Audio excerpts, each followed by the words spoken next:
Well, Jen, this was nominally a speech about veterans issues, but Trump brought his crowd to its feet several times as he sought to discredit the growing number of criminal indictments against him.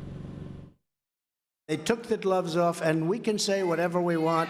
Now under 2 federal indictments, former President Donald Trump in Windham Tuesday said if a judge tries to restrict what he can talk about during a presidential campaign, he's going to fight. I will talk about it. I will. They're not taking away my First Amendment right.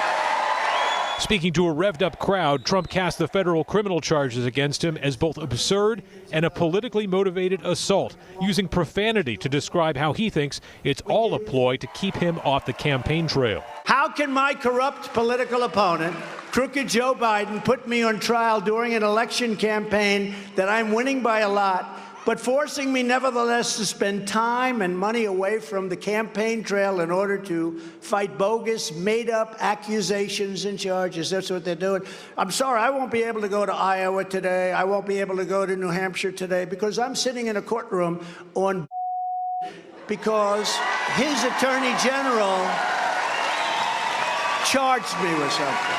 Trump also taking shots at President Joe Biden and Hunter Biden, saying if he gets back to the White House, he's going to appoint a special counsel to investigate both of them. You know, at some point, Joe is going to have to say, you know, this son thing just isn't working out. Do you agree?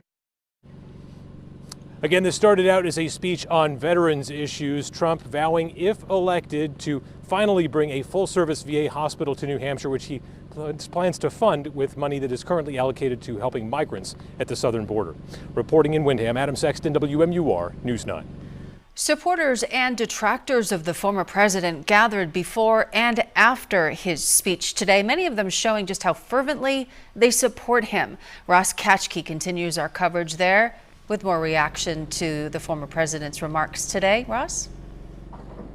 Yeah, guys, the former president's supporters say that those criminal charges are now just a rallying cry for them as they continue to support him on this campaign. The former president, of course, now facing those criminal charges in New York State, as well as the federal charges in Florida and most recently Washington, D.C.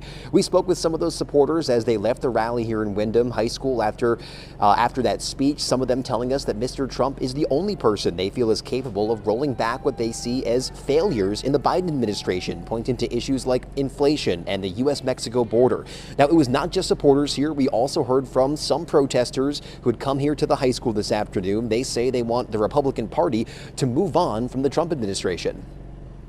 Mr. Trump has been driving me crazy with lies and what he's turning the country into with the divisiveness. It's important. We got to support him. You know, we need him to come back in. We need him to fix this stuff. Everything that's going on is just, it's got to stop. And this is an important campaign stop for the former president as he looks to secure the GOP nomination. Recent polling shows that despite those indictments, he still holds a commanding lead over other GOP hopefuls, including Florida Governor Ron DeSantis and Senator Tim Scott. Live in Windham, Ross Ketchke, WMUR News 9.